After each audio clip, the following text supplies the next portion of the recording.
कागल पंचतारांकित औद्योगिक वसाहती शेजारील कालव्यात 25 वर्षीय परप्रांतीय तरुणानं उडी मारून आपली जीवनयात्रा संपवली।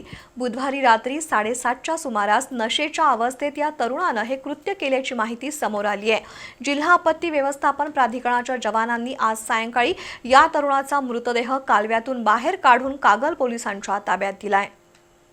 उत्तर प्रदेशातील संत कबीरनगर जिल्ह्यातील परदेसवा मिरगंज इथला 25 वर्षीय सहबाज हा तरुण रोजगाराच्या शोधात कागल पंचतारांकित औद्योगिक वसाहत परिसरात आला होता।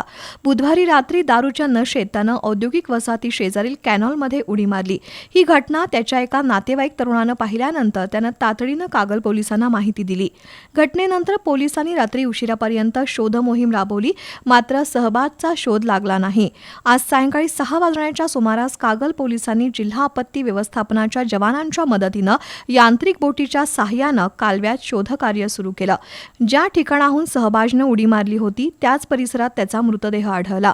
जवानांनी मृतदेह बाहेर काढत पोलिसांच्या ताब्यात दिला।